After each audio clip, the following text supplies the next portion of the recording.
Hey everyone, it's Tim from Linessa Farms Specialty and Heirloom Livestock. Thanks for joining us again today. So today we are in Brookston, Indiana with Kyle Hunter, and we are mainly today, we're gonna talk about facilities. So I know a lot of you have smaller farms. You raise your animals either in complete captivity or you do a blended system like we do on our farm where they're indoors part of the year and they're out on pasture other parts of the year. And Kyle, that's kind of what you guys do here, right? You have indoors some of the year and then outside? Yeah, we finish everybody inside, and in the summer we'll put everybody out to pasture. So when you say finish, what does that mean exactly?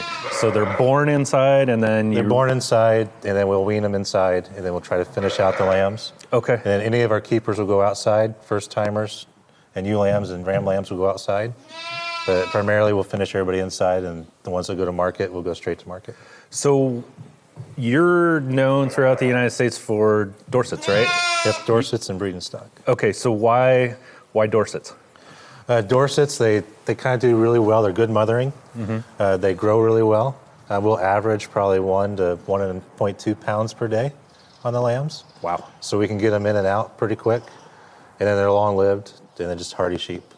Gotcha. And how long have you been, since you've been born, right? You've been raising the Dorsets essentially? We've been closed since 1988. Wow. So for people that don't understand what closed means, what is a closed flock? We don't bring any outside genetics in. Okay. So there's no outside pressure of disease or anything as well. Okay, so having a closed flock basically allows you to eliminate any bad genetics, any things like hoof rot, all of that stuff. So is a closed flock for everybody? What's the caveats to having a closed flock? You have to have good numbers of ewes. Okay. You can't say close and have 50 ewes. Okay. Because your genetic pressure is going to be too high. We were running, our goal is about 500 ewes total as the whole Hunter Dorset flock. Okay. And we were able to have that. And it does build consistency with your flock as well. So that's, when you hear people talk about line breeding, is that kind of the same idea? Okay. And I always tell people, I say, line breeding, we have people that have like 3 ewes in a ram and they talk about line breeding, and I'm like, you have to, if you're going to start line breeding, you really have to make sure that your genetics are dialed in and that's really what you want. Like, until you get to where you need to be, you have to be at least open to the idea of bringing new genetics in, correct? Yes, and then you have to be very picky on what you keep. Okay. So for people that are considering having a closed flock, or maybe they're getting where they need to be, there's a lot that goes into that to make sure you're where you need to be, right? There's blood work, testing, things like that should be done. Is that an accurate statement? You can do the RR blood testing if you like. We don't do very much blood testing in regards besides that. Okay. But primarily it's getting rid of any genetic defects. Okay. If they're off on their pasturage, if they have bad mouths, bad mothering, udder issues, any genetic defects, they go. We don't keep them. So when you talk about the RR, QR, things like that, we're talking essentially about scrapie. Yeah, scrapie resistance. Okay, gotcha. So let's get into the facility here. So this is relatively new facility for you, correct? Yeah, it's 2 years old. This facility was built primarily for lambing. Okay. It's made to house 200 ewes. And you can see the different pen setups we have, and we can go through that. So well, I guess let's start off with how big of a facility are we talking about? What's the footprint of this area that we're looking at where the ewes and the lambs are at? Just this area here would be 80 by 48. Okay. And that would include the aisles you have. If you just want to do pens, take 5 feet off of that. So a lot of trial and error went into designing this, right? Yep. So you grew up with a similar setup. So when you decided to build this, you kind of had an idea of what you wanted in your mind before you did it. We went wider on this facility. We can kind of go through that on the pushing sheep. When you move sheep and livestock, you don't want to have bends and corners. Okay. And through here, we can go straight out to our lots and do all of our handling. All of our gates are hinged, so you can separate and change the pens how you like. Then all the gates coming out of the pens as well go both ways. Gotcha.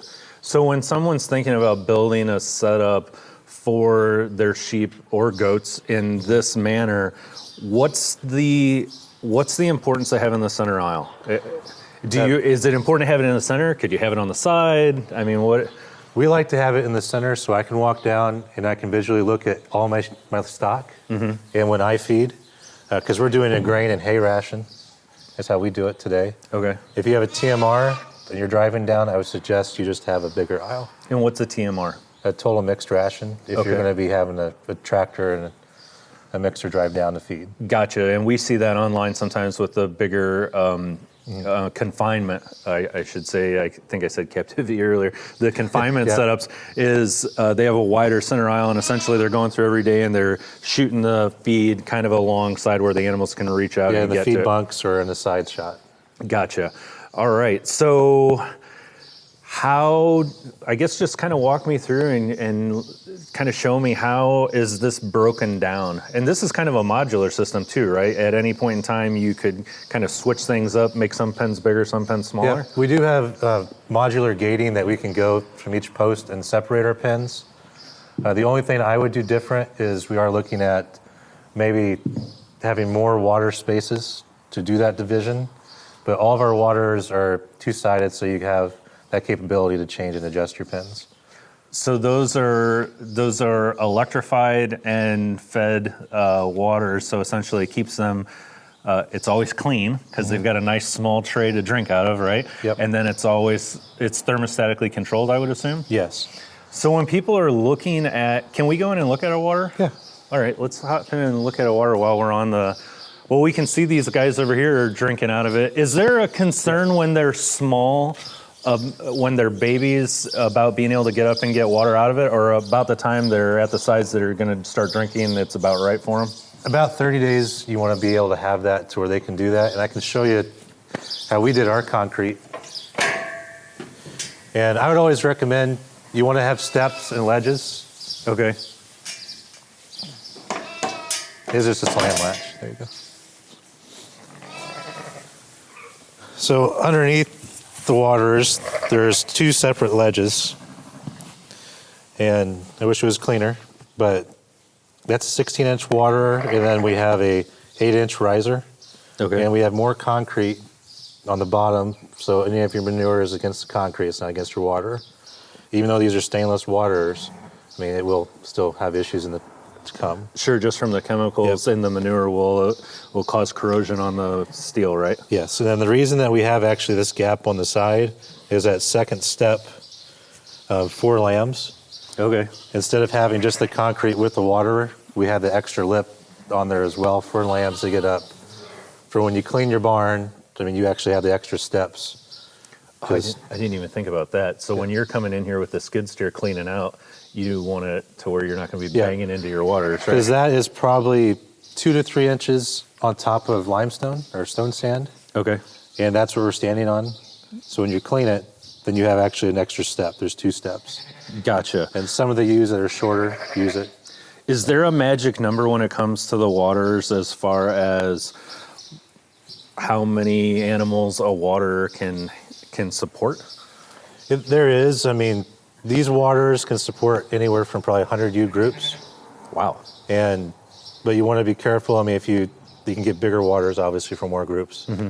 But it's the consumption of the water, the access they have to it. Gotcha. So if they have access to it all the time, it's not as big of an issue that it's larger. Sure. We talked a little bit about bedding when we were walking over here, going to the water, and you were talking about your underlayment. When I look at this bedding from kind of a side view, what am I seeing? I'm seeing crushed limestone, and then I'm seeing bedding on top of that. There's number 4 stone underneath this, and then you have stone sand, probably 4 inches of stone sand, and then you have the straw bedding on top of it. Gotcha. So how deep are you bedding? Actually, when you come in and you lay all this in, how deep are we looking at? Oh, we're just covering the stone sand. Okay. And is there? How do you know when it's time to change out the bedding? I mean, do you just? This is pretty full for us. Typically, we want to change every breeding group before we lay them. We'll clean the barn. So we're cleaning the barn 3 times a year. Gotcha. And how are you disposing of your bedding? Do you compost it? Do you spread it on fields with spreaders? We have some piles that we unfortunately have to pile sometimes. Sure. And that does help break down the manure. Yeah. Otherwise, it'll go straight in the loader and the spreader and go out in the field. Yeah, and we do that with ours too. We have some compost piles, and man, after a couple of years, it makes some pretty nice compost actually. Yeah. And we have a manure spreader as well, and we take it out and we spread it out. So, okay, very good. So I suppose drainage is extremely important, right? All the outside drainage off the roof is tiled. Okay. And then along the building, we have tiling as well to pull any excess moisture away. Gotcha. And any times of heavy rain, you don't let it in the building. Gotcha. So when we look at the different pens, I see like on this side of the barn, right now you got what, 2 pens set up? 2 pens. And how do you decide how big to make those pens? We do it on square foot that you need per ewe. Okay. And then how many ewes you want to have in the pen. These pens are actually very lightly populated right now. We could actually probably double the number of head in here. So what's the magic number of square foot per ewe, do you know? Oh, it varies, with ewes and lambs. Okay. What are we looking at over here right now? Well, each one of these feeders can do 20 ewes. Okay. And ideally, 40 is our kind of good magic number. You're not cleaning very much, but we can put 60 ewes in this pen. So these are all moms with babies on them, is that correct? Yep, and these would have all been born March. And we have just a few stragglers left in the 3rd cycle that here should finish up in the next week. So when you are breeding your ewes, you synchronize them and have them time together so you know within reason when they're going to have their babies. And with a confinement situation like this, that timing is really important, is it not? Without the timing, then it's a mess, because then you've got a couple here, and this way you can essentially, correct me if I'm wrong, but this way you can kind of go through the motions of they're going to be here at this time, they're going to be there at that time, so on and so forth. So if you could give that to me kind of in a nutshell, what does this process look like from breeding to lambing in a confinement situation like this? Logistically, how does that work? The breeding groups will stay together until breeding is done. Then we can commingle them. Okay. But we'll keep, say, fall lambing groups together. Okay. So you may have 3 different groups that you bred. We'll put that whole group together if we can. Okay. And they'll be on pasture until probably 2-3 weeks before they're supposed to lamb. Okay. Then we'll start sorting them and everything. Okay. But to get that synchronization and get as many lambs as we can lambed as quick as we can and be done, we use teaser rams 2 weeks before we put the stud rams in. And that really syncs up the ewes so you're not having to use seeders or anything. But so when they initially come in the barn, when you're at that window, you're at that 2 to 3 weeks before lambing, you bring that group into the barn and they're in one area together? Yeah, we'll have a drop pen, and typically this would be the drop pen closest to our lambing area, where the lambing pens are. Today we're done lambing essentially for spring, and now it's just a lactation pen. So what's a drop pen? What does that mean? A drop pen is where all of our ewes lamb. Okay. We don't move the ewes into a lambing pen to lamb. We usually have just a designated drop pen. Mm-hmm. We may have 2 or 3 groups of ewes going to lamb, but our earliest or the closest ones to lamb will go to this pen here closest to the lambing area. So once the ewes drop their babies, do they go into a lambing pen to bond, or do you just keep them in this area? They'll go into a lambing pen. And how long do they go into a lambing pen for? Usually 1 to 3 days at most. Okay, and what's the point of that? For bonding, and then also if you have any issues, you can have that taken care of right there. So can we go look at your lambing pen area? On our way over there, I noticed these gates. These are nice. So these are essentially set up so they almost hit your sidewall here. So as you're sorting and moving around, this makes it a lot easier, does it not? Yes, every gate is actually a little longer than 5 inches. I think they're 5 foot. Sorry, they're 5'4". Okay. And the reason for that is what you see right here. So we can simply chain it off if we're moving groups from in and out. It has a nice divide for them. There's a lot of questions out there about gates. When you're looking at a manufactured gate, and as far as spacing is concerned, I noticed you've got really close spacing here on the bottom, and then we spread out as we get up to the top. I'm assuming this is designed so the littles can't get out. Yep. And we're still holding everyone in. Is there a magic number when it comes to your spacing that, like down here, is there a magic width that you say, I don't want to go over this width? Oh, I mean, you don't want to be 6 inches like a typical gate would be at the bottom. Okay. I mean, usually we throw 2 more pipes in that space at the bottom, and then we have the normal spacing as we move up. Gotcha. This is a little extreme. You don't have to get this in depth with the piping at the bottom, but we did it because we didn't know where we were going to have our lambs at the time.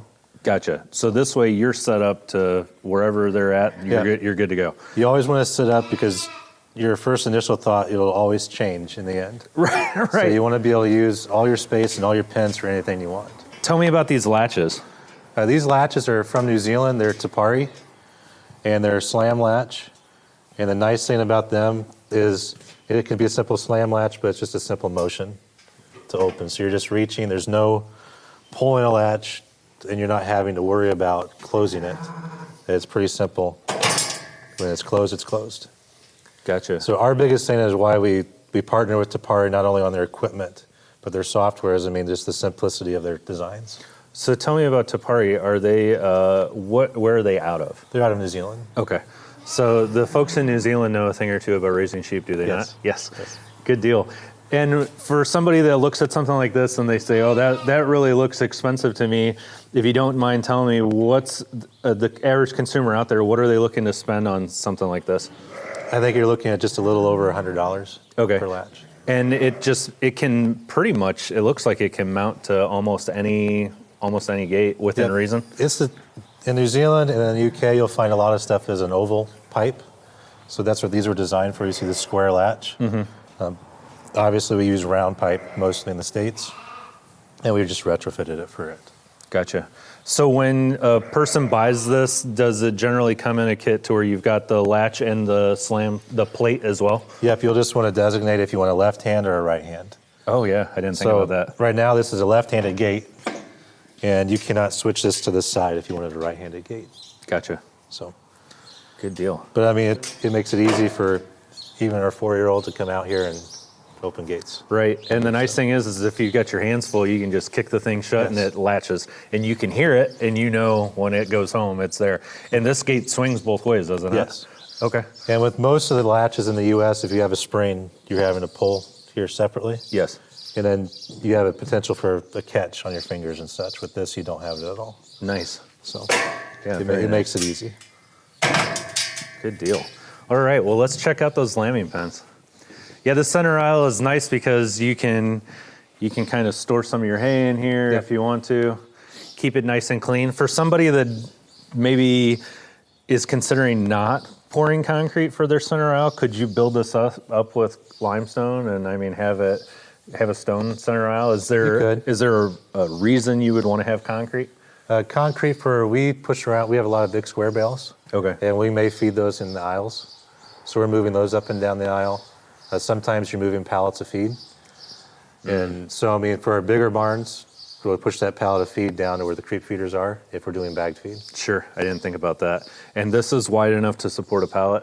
Yes, this is a 5-foot width. So a little bit of room on each side for a pallet. And then we use 4x4 big squares or 3x3s. Okay. So you said, when we were looking at the drop pen where they're going to have the babies, for logistic reasons, you want to have it as close to the lambing pens as possible. Yeah, you don't want to be carrying lambs all the way from the end of your barn down. So when you're moving the lambs with the moms, is there a secret method you have to get we find usually if we show the lamb to the mom and we walk, the mom just wants to follow it. Keep them low to the ground. Keep them so that the lamb is between you and the mom.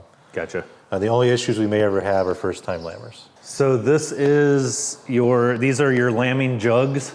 Yes. And they're 5x5. 5 foot by 5 foot. Now, is that kind of the magic number, or does that depend on the size of the sheep as well?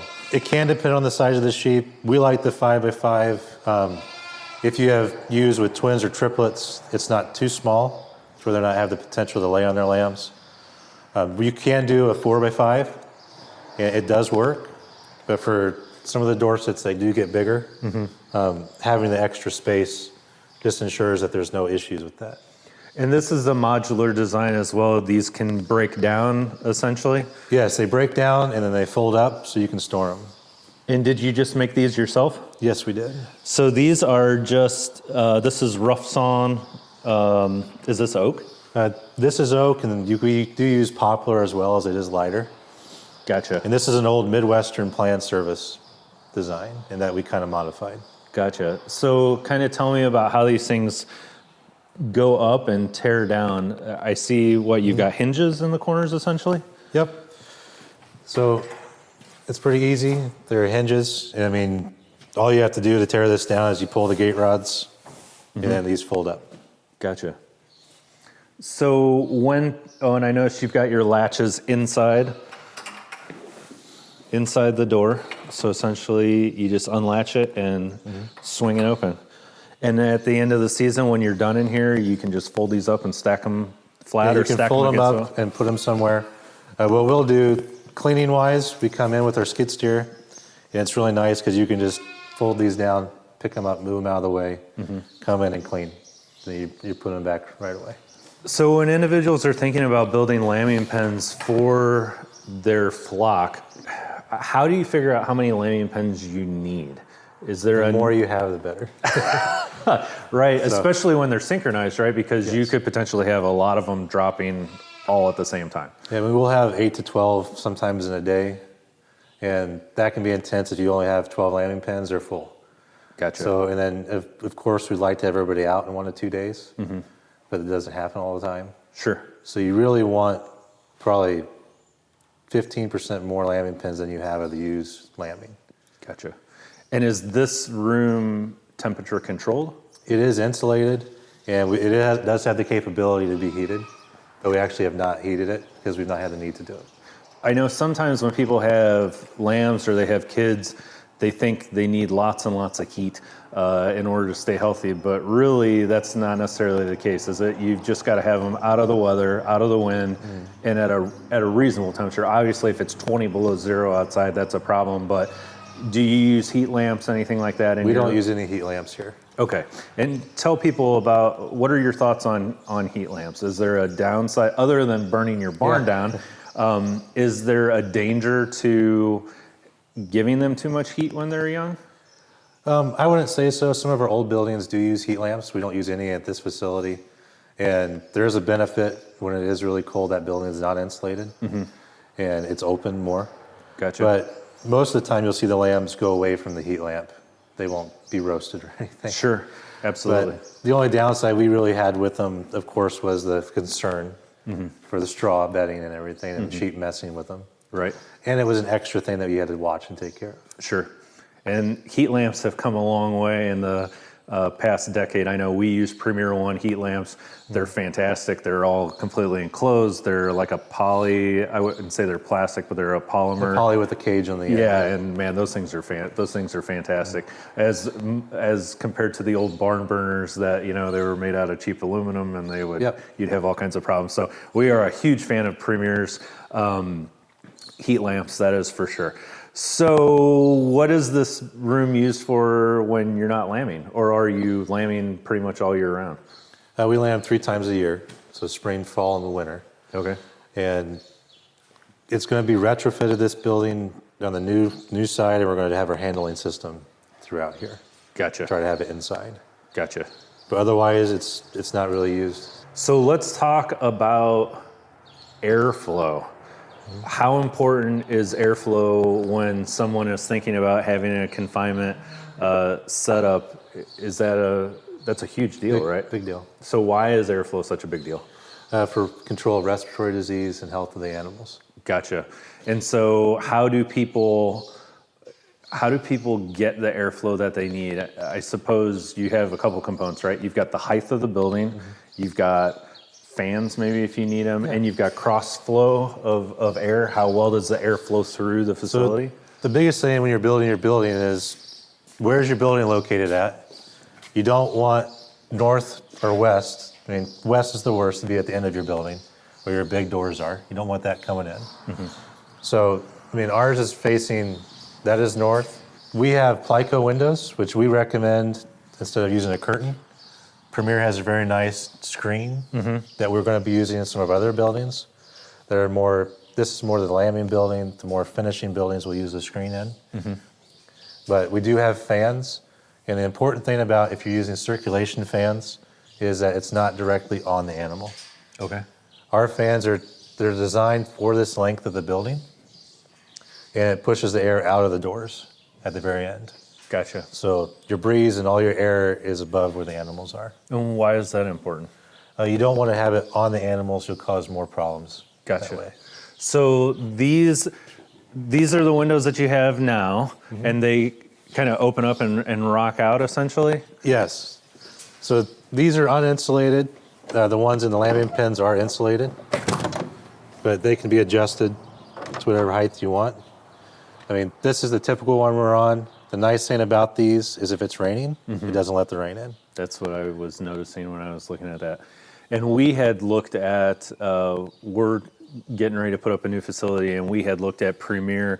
Premier has a screen that's darn near waterproof.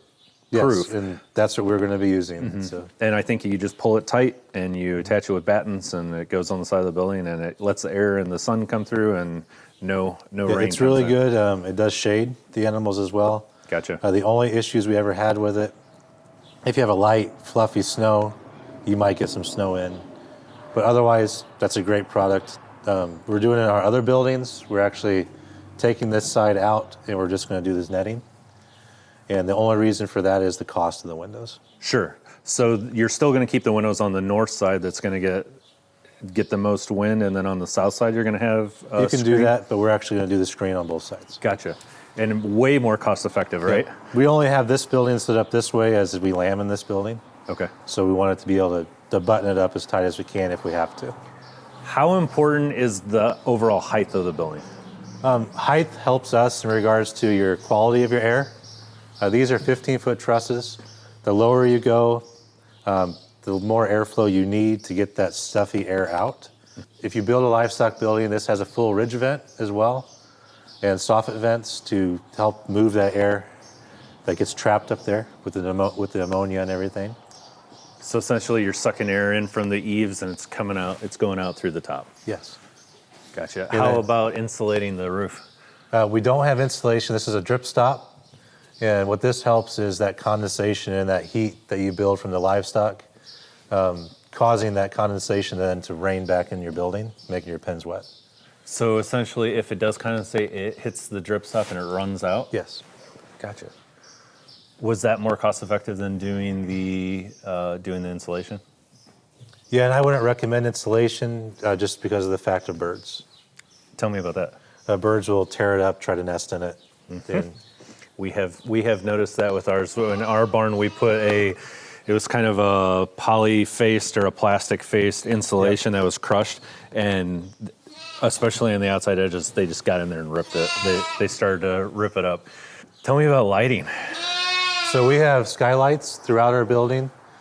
Typically, we don't have the lights on during the day, and you probably won't even see a difference turning the lights off. It just helps with overall cost of electricity, and they're fairly cheap. Yeah, definitely. While doing it, put the skylights in and get that natural light to come in, for sure. As far as moving things around, moving pallets, moving bales, things like that, is there a minimum height that you would consider where you're like, I would never go below this height? We would like not to go below 14 feet as we do store big straw and smalls in our building, and we do hay as well. When you have that bale tipped up, or if you have a grab on top, you'll run and hit your trusses. So 14 foot is the lowest I would probably go in our buildings. In all of our buildings that are 12 foot, we have that issue where it's really tight, you've hit the truss, you've damaged your building. So this is your bedding that you've got in here.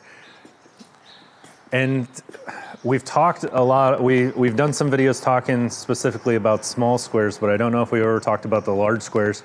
These break down into flakes just like these do, right? Yes. It's just essentially a bigger version? Yes. That makes it a lot nicer. And compared to the round bales, this is a heck of a lot easier to move around to store. You can stack them as opposed to the round bales. Do you guys use round bales at all?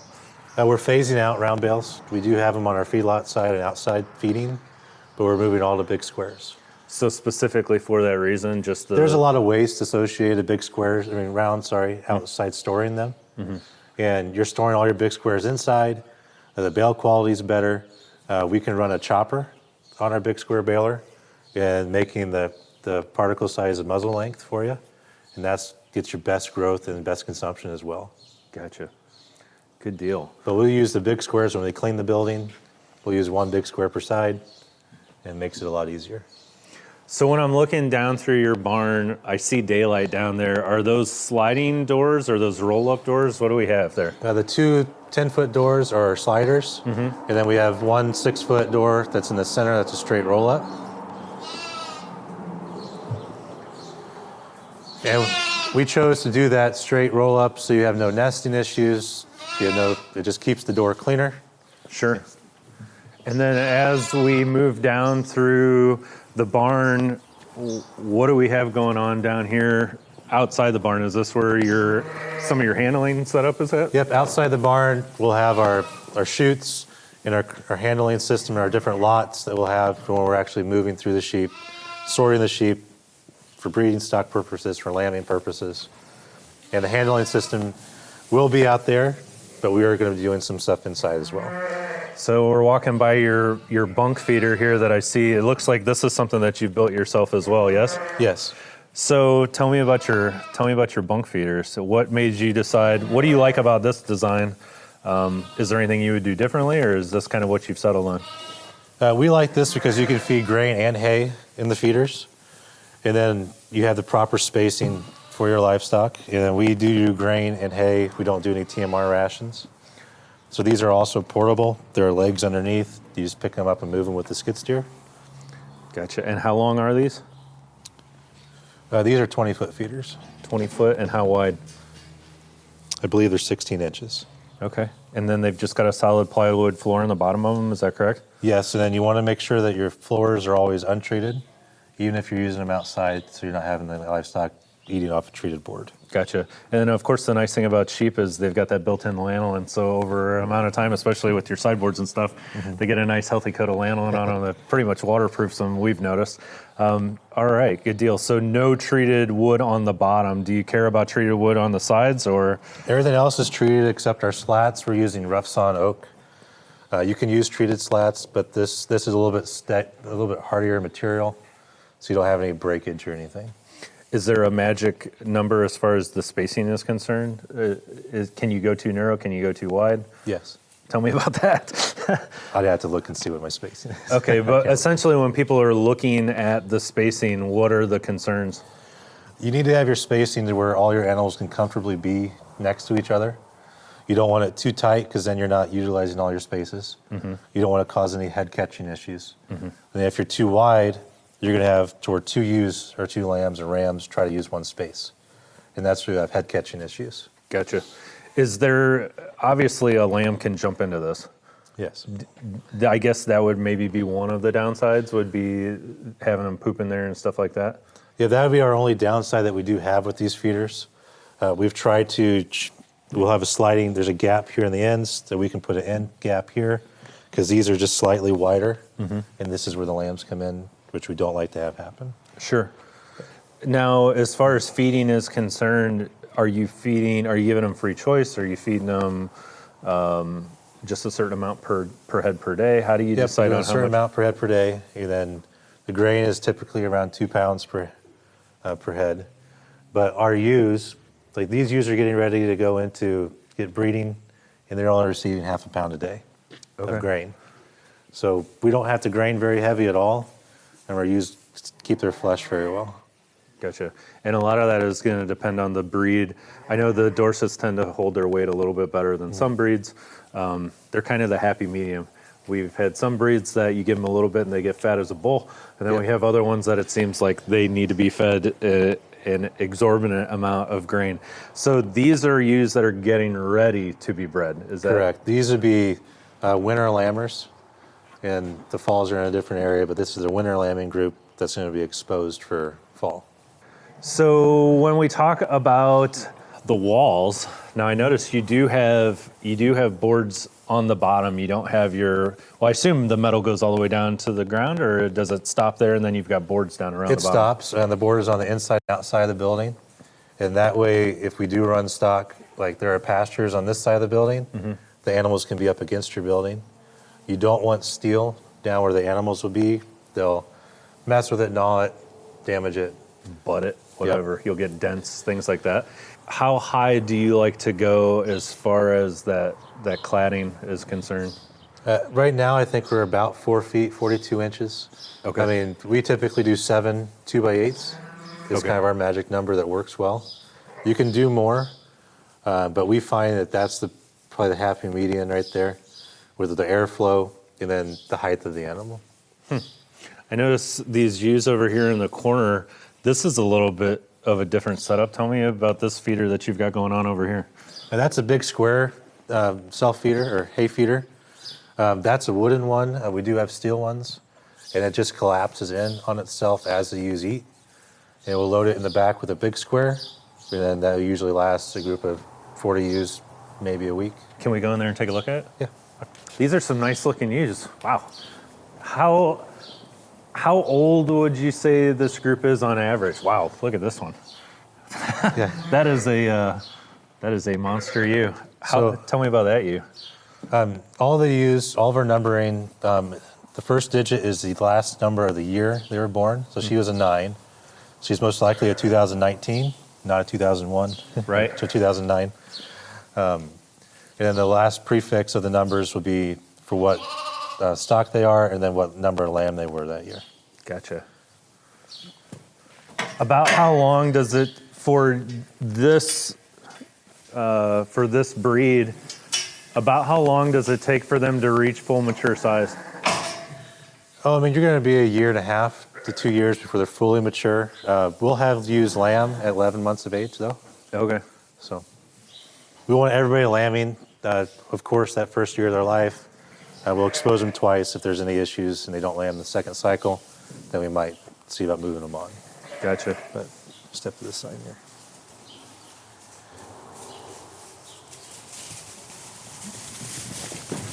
So we have some yearlings in here. They're a little rambunctious. Sure. Typically, the Dorsets are Right. not as wild as that. So. We've told our children since they were born, number one rule of the sheep is you don't chase the sheep. No. Being calm around the sheep, that's a huge deal. They definitely respond to us. They can tell your mood. Yes. Anytime you're going into an area like this, and especially they're used to you, but they're not used to me. And they know when somebody new is around, that is for sure. Yeah. So we always just want to move softly, respect them, give them enough room to move around. We obviously don't want them hurting themselves, getting spooked and twisting ankles or running That's each why we other like over. the little bit larger pens. You can go narrower, but it makes your gaps smaller. Right. You don't want as many corners that you're having to go around with the stock. Right, because they're going to funnel into that, and then you're going to have all kinds of problems. So these are at an angle. Why? What's the benefit of having this angle? So the sheep will stick their head. They have to turn their head in to put their head in to eat the hay, and that keeps that hay when they're taking a bite of it. Either forces them to eat it there, or if they try to pull their head out. By having that angle when they move their head, they naturally will have to drop the hay that they have back in the feeder. Very slick. So essentially the ewe comes up, she has to turn her head, get it in here, turn it back, she eats, but then in order to pull it out, she's got to turn it back, and that triggers them to want to drop what they've got. That way they're not pulling all the hay out and dropping it on the ground.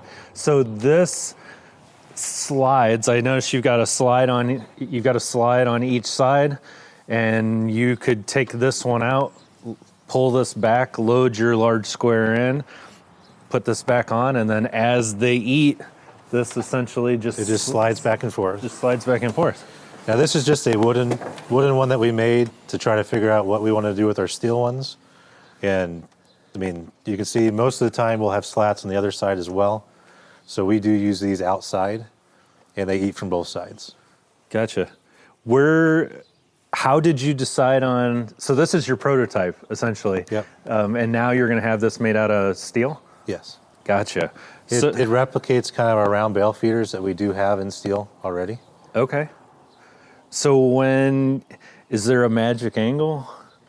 Yeah, I mean, you don't want to, it's the same principle. You can't have two sheep trying to eat it at the same time. Mm-hmm. Yeah, this is really nice. This is something somebody could most definitely build on their own farm. Yeah, I mean, we made this in a day, and then we tweaked it and sent it off to the shop, and then now they're making it. Gotcha. So. Yeah, very nice. And it's relatively simple. It's just held on with these long pins over here, right? They're just drop pins. And that's how the other feeder will be as well, just gate rods. Yeah, that is. You'll find all of what I would recommend in all of your equipment, get away from the chains, get away from the twine. Mm-hmm. Try to have as many things with the gate rod as you can, or pins, because you can simply pull it, move it. You're not dropping the chain, you're not dropping the twine in the pin. So. Yeah, absolutely. Yeah, this is very nice. How long have you been using this? Oh, it's been at least a year. Anything you would do differently, or anything that you're changing with the new one that you're getting made? Of course, we're not going to have the big 2x4 sticking up out of the way and stuff. You'll just have small stops. But otherwise, the only difference will be on the sides, you might have one more rail.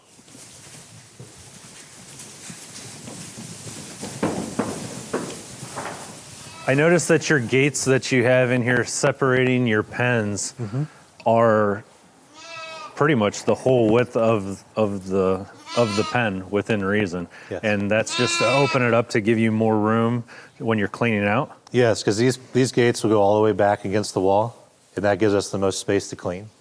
And then you've got a board underneath here, and does this just pull out? Yep, it's a bedding board. Typically, like you can see, this pin has higher bedding than the other pin does. It also keeps lambs from getting under the gate when you do have the pens clean. How old are these lambs here, Kyle? Oh, these lambs are 2 to 3 weeks old. And when are you going to be docking them? We're going to dock them today or tomorrow. Really? I noticed I know we're here to talk about facilities, but I noticed you've got some kind of contraption over here. Yep. Do you want to talk about that? I can imagine most of our viewers have never seen anything like that before. I know, other than online, I don't think I'd ever seen one in person. Yeah, this is actually from Tapari as well. It was shipped over from New Zealand. And we use it when we have big groups to dock. What will simply happen is somebody from this will pin all the lambs up tight, and somebody will load the lambs, their butt first, here in the back. Their legs will be on either side of here. Their belly will be right here. And they'll simply roll down this. And I do have some of the equipment I can show you as well. But whoever's docking, either with an iron or Burdizzo, will be down here at the end. And as the lambs are coming down, we usually have 1 or 2 people on each side that are giving lambs the vaccine. And we're doing CD&T and Pastorella. Mm-hmm.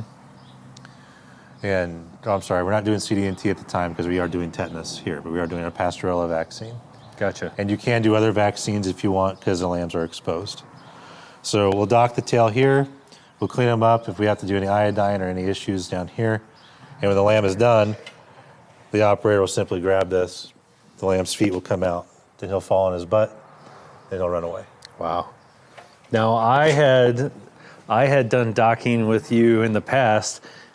We never used this. No. So this is a newer thing for your farm? Yes. And what's your thoughts compared to the old method we used to do It's a lot less labor intensive, and you don't have to go find the crews of people to do it. Yes.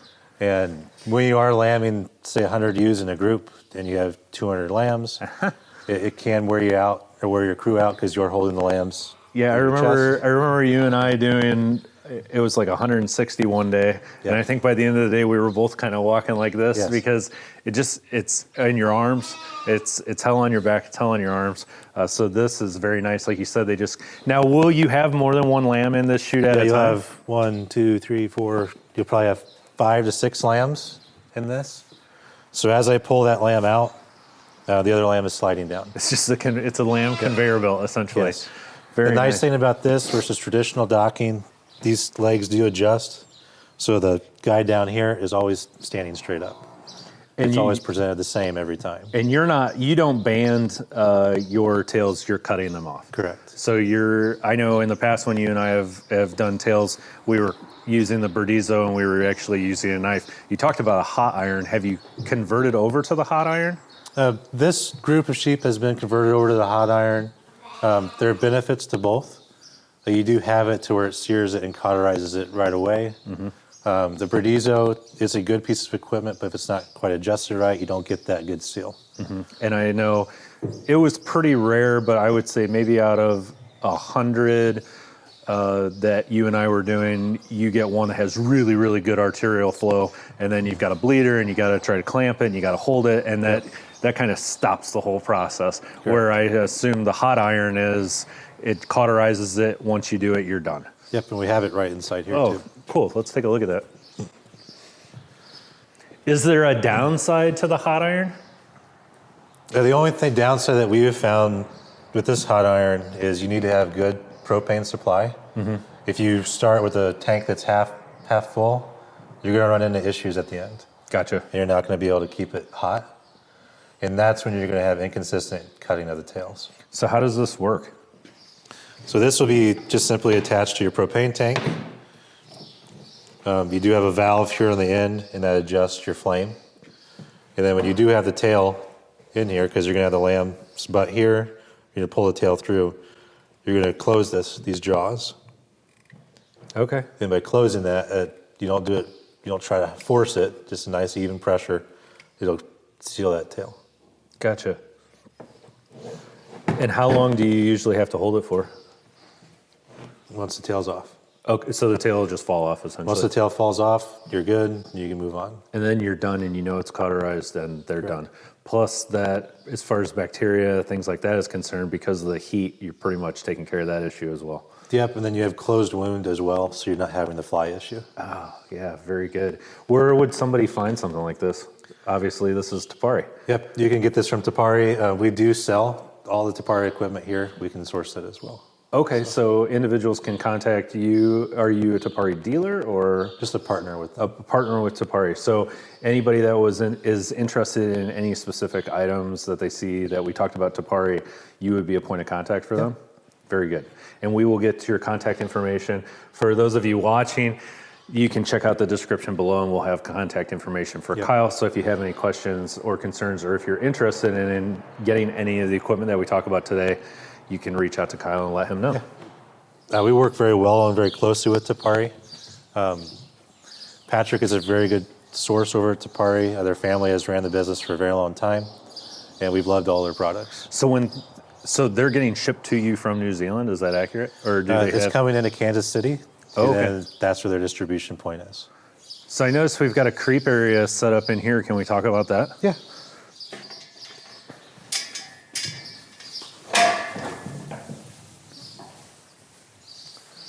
So we are big fans of creep. We've had a lot of videos where we've talked about creep feeding. This is your creep setup. I noticed it's modular as well. You've got your pins that are holding everything in place. And then you've got your creep gates over here for your lambs to get in. They've got free choice hay. They've got their mini pellet that they're on. Yep, we're using a mini pellet.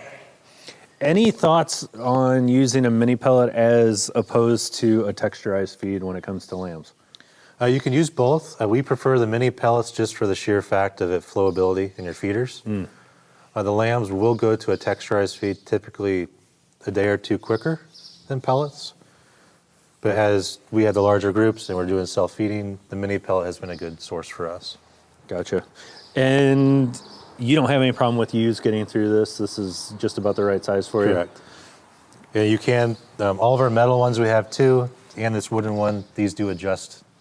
Oh, I see that. You do have the holes down here so you could adjust the height. Yeah, this is just one of the wooden ones we have. Gotcha. And the lambs are on free choice creep from birth until weaning, is that Correct. accurate? And then probably for a few weeks after weaning as well, just to finish the lambs out. We'll pull the ewe lambs off a few weeks after we wean, just so we're not feeding too much to the ewe lambs, causing any issues. So when we talk about weaning, that was a question that I didn't think to ask when we were talking about moving animals around. So this group that we're looking at right here, when we talk about weaning them, what does that process look like? Are we leaving the lambs here and moving the moms out, or how does that work? Yep. You'll always want to, when you wean your sheep, you want to leave the lambs, if you can, in the pen that they were in before. It creates less stress on your lambs because they're already having a stress event, the mom's leaving. And the day we wean, we'll do our vaccinations again. We'll do a Pastorella and CD&T, and 2 weeks later we'll do that again for their boosters. Gotcha. So the weaning process, when you're getting ready to wean, is there anything special that you do with your ewes to help them dry down or prepare them for weaning? Yep, a couple weeks before we wean, we're going to start reducing grain, eliminating the grain, then go into a first cutting or poorer quality hay to help dry the ewes off. Then it is important when you do separate the ewes, you keep that program going, no grain, and a first cutting or drier grassy hay. How do you know when the ewes are successfully dried out? Can you just see it? Their bag? You're going to be able to see it. It's going to be at least a month after that. You don't want to go straight to lush pasture, but you're going to see that happen.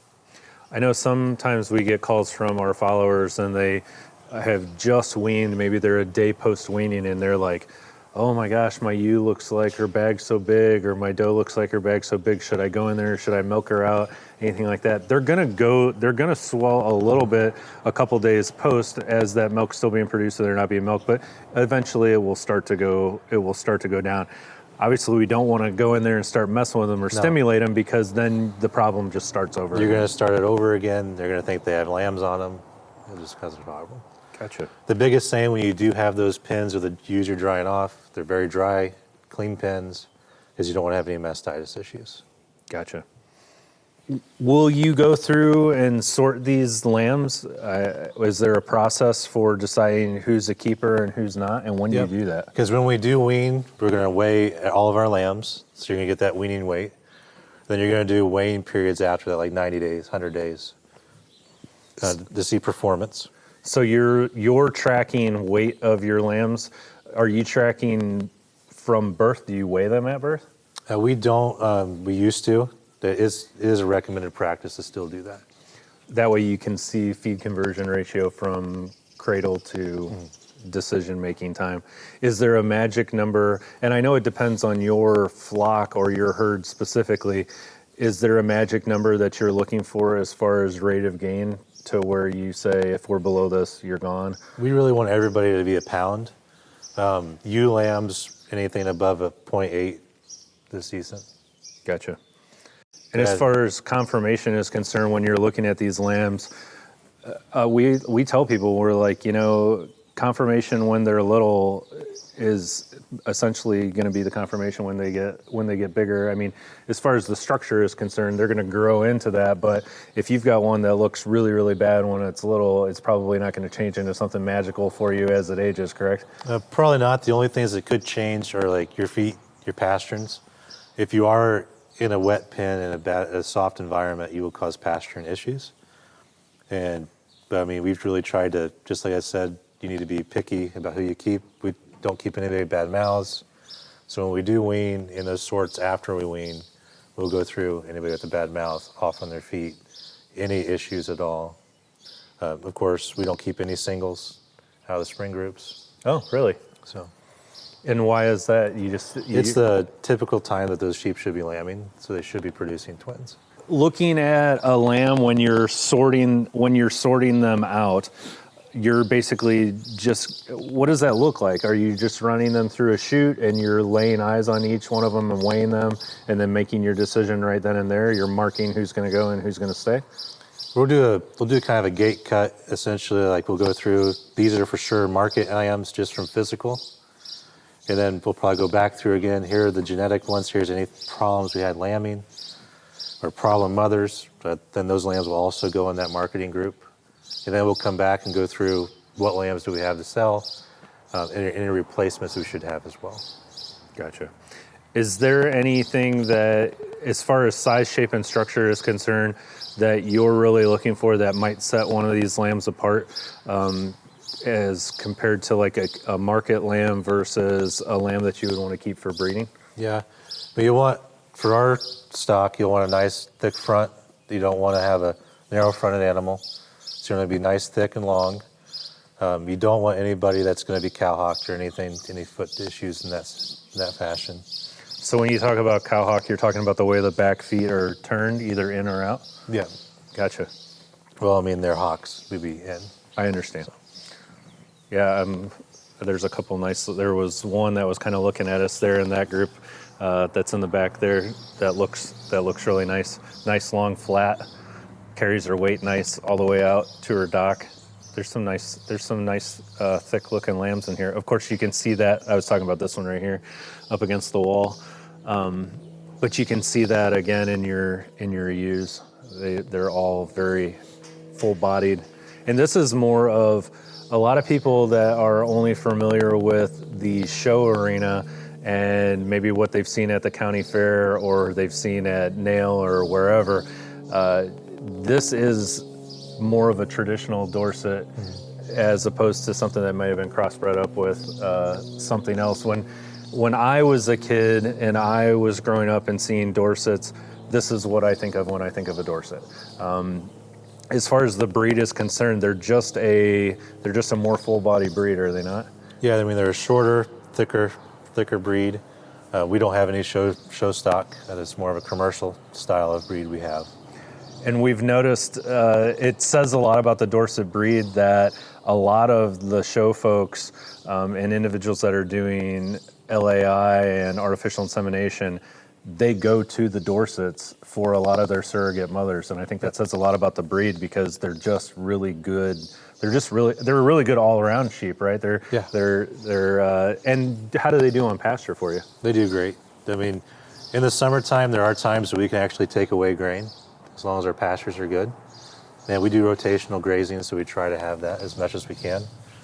But I mean, the Dorsets they perform very well. We get a lot of requests for them to use them as recep ewes, and that's part of the reason they're good mothers and just they keep their flesh very well.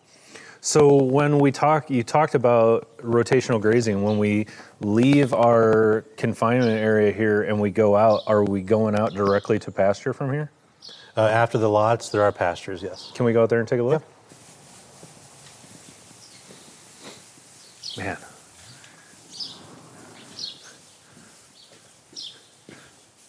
The one that I really liked in here, I pointed out, I was like, I really like that one. And he's like, yeah, that's the one we're keeping. I'm like, yeah, I don't blame you. How about free choice mineral for your ewes in there? Are they getting a free choice mineral? Yep, you just walk past the interior feeders. Oh, yeah. They're just a simple box design. If you're outside, I'd recommend something that has a weather vane and is closed. But those work pretty well in here.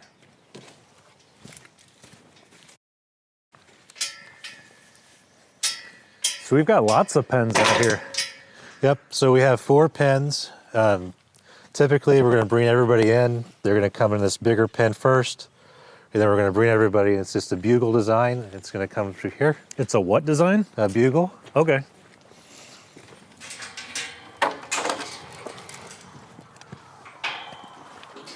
Oh, so that swings completely open. You can run everybody in.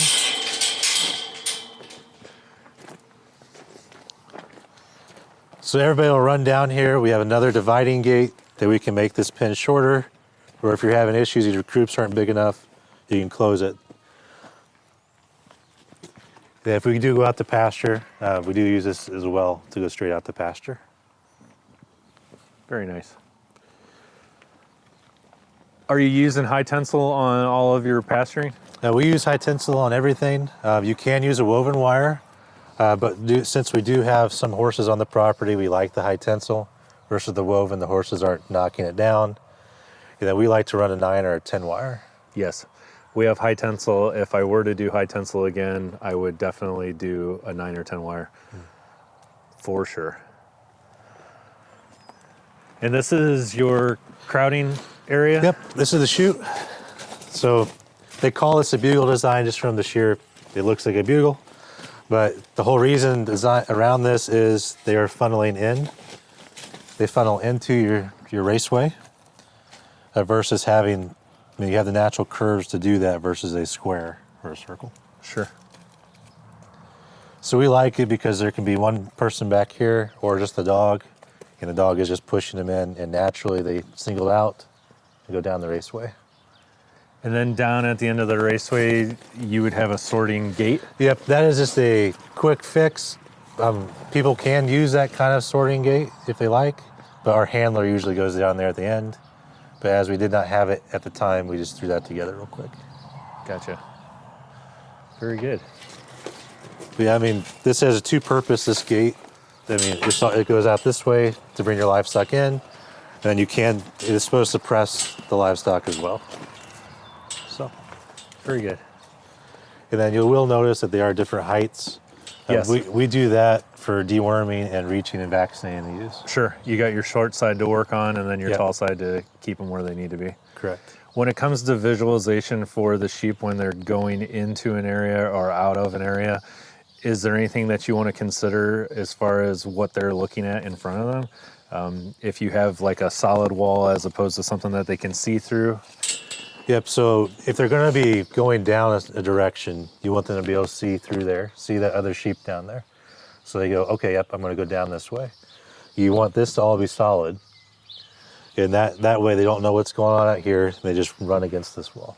I noticed you use rough sawn lumber for a lot of your fencing. This is pressure treated poplar. Oh, okay. The only thing that we would do different, it does work. We might do pipe fence instead. Okay. But it does work pretty well. You do have to treat it every other couple of years. So just for longevity, you're looking at the pipe? You can use treated boards as well.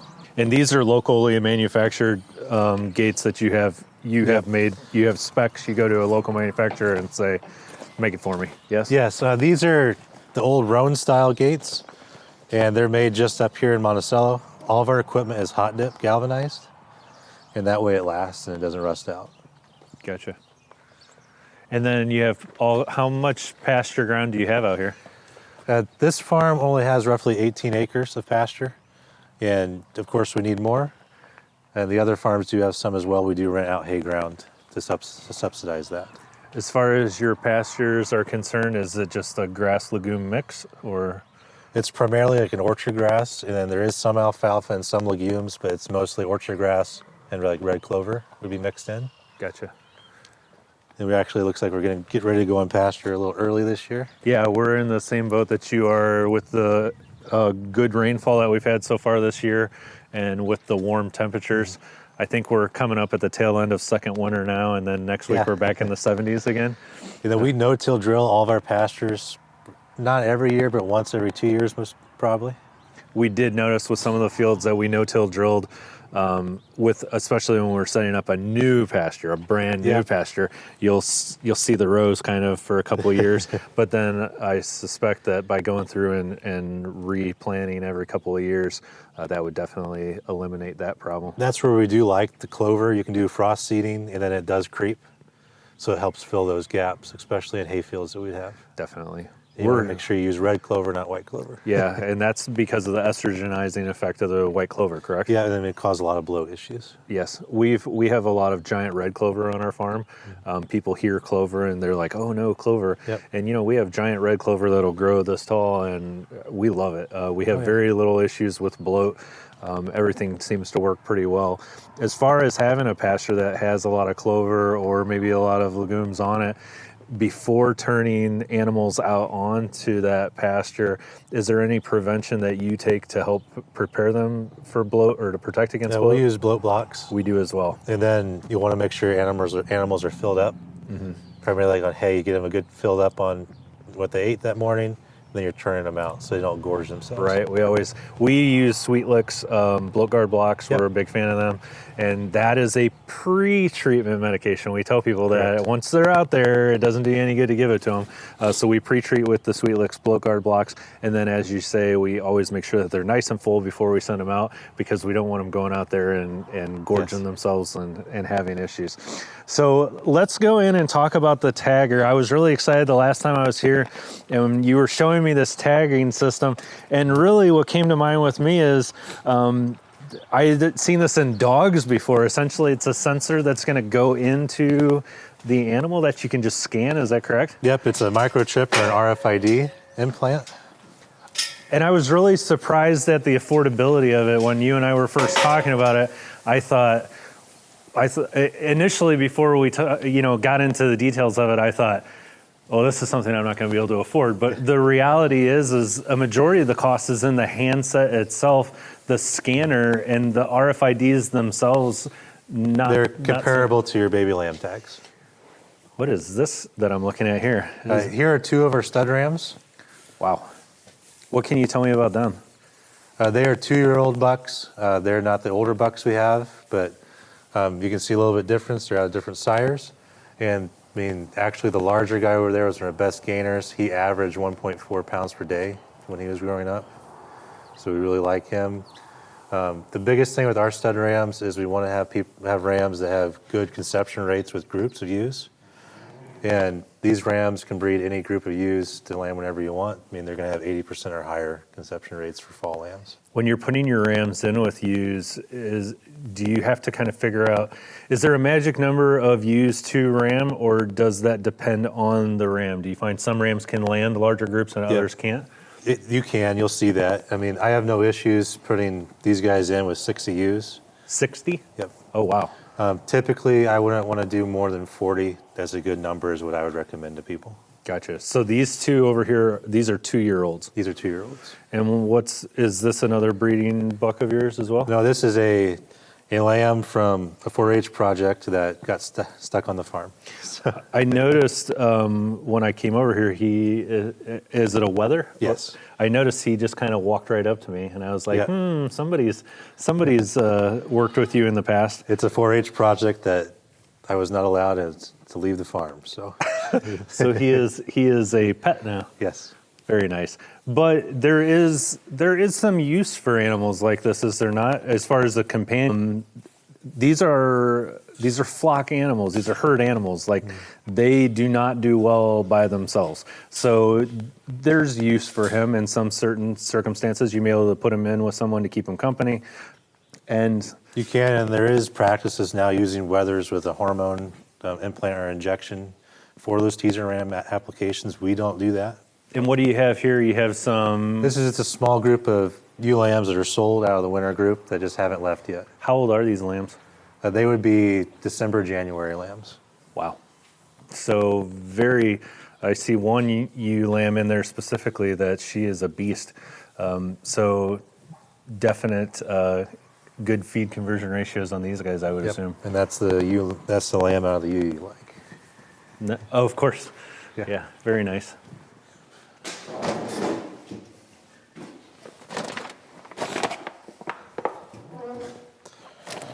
Okay, so these are our implants that we use, and we actually use a solid doser implant gun to do these now. But we do sell these as well, and these are actually from New Zealand also. And so we do offer, it's a simple one-piece system that people can use and you can implant with. Each of the implants has its RFID number attached to it, and the readers will read that. Let me get this open. But these come in sterile packs, and that's why a lot of individuals like to use them. But it's pretty simple. And then we use it's a 12 millimeter implant. And these implants, I'm not going to take one out, but they're not cylindrical the whole way around. They're flat at the end. That helps keep migration down after you implant the ewes. And where are they getting implanted at on the end? Right at the back of the ear. Okay, so at the back of the ear, you just implant it? This is just a regular implant gun. And we'll load the loose tags in these magazines. Oh, okay. So that's how we do it. Gotcha. It's a lot cheaper in the end for somebody that has a lot of big groups. So it is going just like we would do a normal ear implant? I'd recommend that because as your animals enter your handling or your chutes, they like to put their heads down. So if you're putting it in the neck, the base of the neck where a lot of implants go for sheep, it's too low to the ground. Gotcha. So when they actually enter the place where it scans, they're at the right height. And then is there any concern as far as processing or anything like that, having these inside of them? Now, these are all polymetric tags. They're the only ones out there of this. So there's no glass, there's no breakage concerns of that. in the packing plants. So once this goes into the animal, then how do we read it? Like, how do we know what's what? And We use an Aggredent 450 reader. It's pretty easy. We can actually read one of them if you want. sure. And then it has several modes that you guys can use to track. You have your tasks of what you're going to be doing, lambing, deaths, scanning for disposal, putting in different groups, sales, purchases, and you just go down the line of what you want to do. And the reason for selecting this task is I'm going to go scan these sheep, put them in this group that I'm doing, and then take this to my computer or my software and upload it into that system. Gotcha.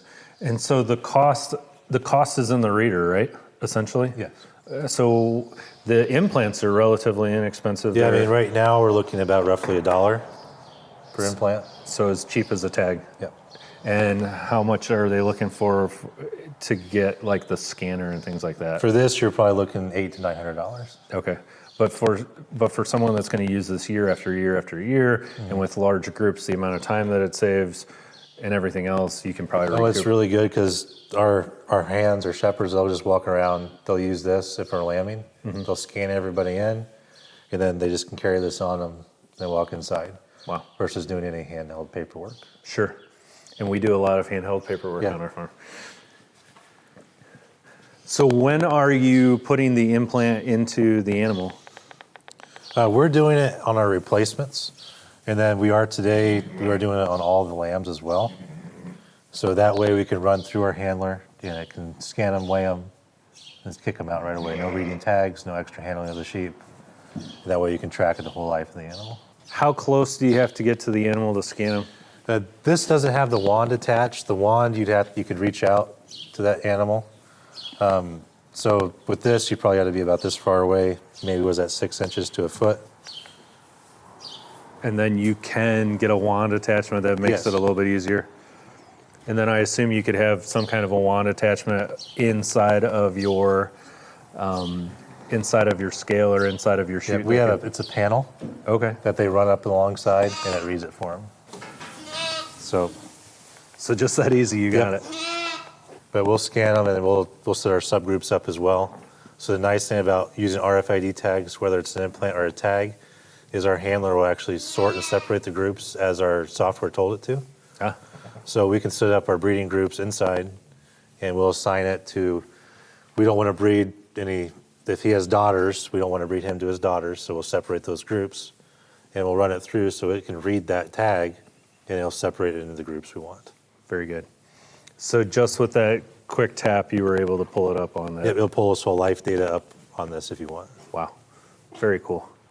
So the last time I was here, you and I were looking at this, and I really like it. So this is a dual purpose. You can use this for giving injections, and you can use it for giving oral drench as well, correct? You can do oral drench. You can do pour-ons as well. It has attachments for that.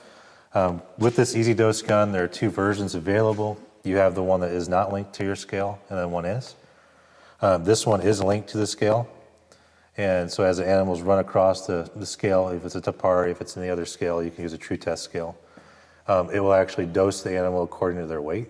Oh, Jesus. So if you're doing large groups, it'll help you save money in that sense. You're actually dosing everybody the correct amount versus, hey, it's 2 cc's for everybody. That's not the case all the time, and especially with drenching. And this is battery powered, and you are good to go. And I see we've got our built-in computer system up here. And this is what's going to tell us, this is what's going to read essentially the scale, and you can tell it's and today this is actually not linked to it right now, and you can just simply adjust. So if we knew for like CDT vaccine where we know we're giving 2 mLs to everybody, you can just set it in 2 ml. Yep. Boom, boom, boom. So your bottle essentially locks in here. Correct. And then last time I was here, go ahead and show us. Last time I was here, this was set for. Is there different attachments for a subcutaneous as opposed to an IM? Yep, this is set up for sub-Q, so it's going to grab the skin and then it'll inject. Yeah. Versus just having a needle on the end. It's also a health safety feature if you're having other people use it. But that's what these barbs are here. on the end. Yeah, I really like that. That was slick.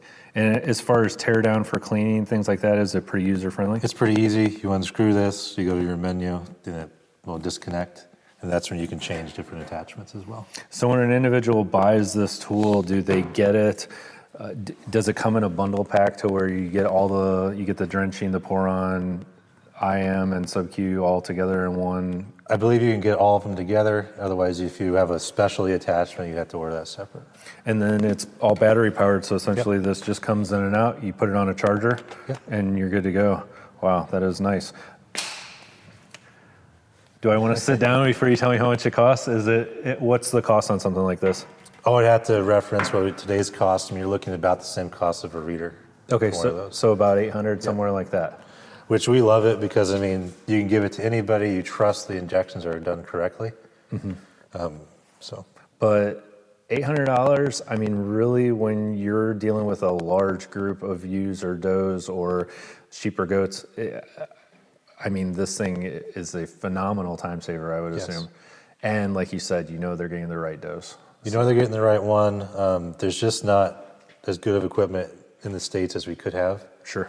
So it really helps to have something that just helps with the accuracy and the speed of things. When you're loading a bottle on here initially, is there a priming function to make sure that it's primed? So it has its self-priming on there as well.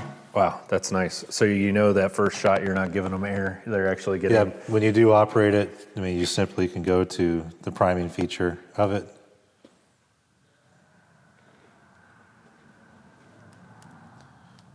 And I mean, it'll prime it in manual. Sure. Or it'll prime it in auto. Then you'll prime it and you'll actually see it in this sight glass. Nice. And if you do have doses that are larger than this 6 cc syringe, you can actually go through and if it is 7 mils, it'll actually inject twice. So you can still use this even though it's a small syringe, you can use it for large doses. As far as, is there specialized needles that go on this, or do you just use a standard? It's a standard needle. Okay, and it is a slip-on or lure lock. Lure lock, which we always tell people we prefer people use lure locks as opposed to slip-ons. So yep, so you don't lose the needle on the animal. Absolutely, absolutely, good deal. All right, well I really like that. As far as the oral drenching attachment is concerned, I assume this can just go into a backpack? It can go into a backpack. Today, we're just using it as a simple container, and then there's a backpack strap that goes with it. Did you have to retrofit this to make this? We did with that one, yes. Okay, very nice. Yep. For Pulse Ag, we do consulting on nutrition basis and building equipment. Now, like anything you see here, we'll sell through Pulse Ag as well. And the sheep are listed on that site as well. Good deal. So for anybody that's looking to get in touch with you, then we're going to want to go to pulseag.com, and that's pulseag.com. Correct. And although we can't see it right now, that's going to be right here in the video. So consultations, equipment, anything and everything that we talked about today, any of the tools and things that we saw today, they can hop right on there. They can reach out to us. We can help them get in contact if we don't sell it. And then we do also offer any feed consultation, anything in that, in manufacturing and operations as well. Very good. So right now we're in Brookston, Indiana, but soon you are going to be located in Iowa, right? Yes. So where at in Iowa? We're going to be in Collins, Iowa, which is close to Ames. Okay. So we'll be just north of Des Moines. Okay, very good. So still rather centrally located. We're kind of in the heartland of sheep raising in the United States, are we not? Yes. Indiana, Ohio, Iowa. Lots and lots of sheep going on in this area. And then you kind of hit like more of a dead zone, and then you get down into the southwest and it kind of pops back up on you again. But it is getting to be a little bit more widespread throughout the United States. So yeah, we have your information that's located in the description below, and then we have it that our viewers saw on the screen. So by all means, if anybody would like to contact Kyle, feel free to reach out to him. Kyle, thank you very much for your time today. Always a pleasure. And that is it. I'm Tim from Linessa Farms, Specialty and Heirloom Livestock. Thanks for joining us again today, and I look forward to seeing all of you again next time.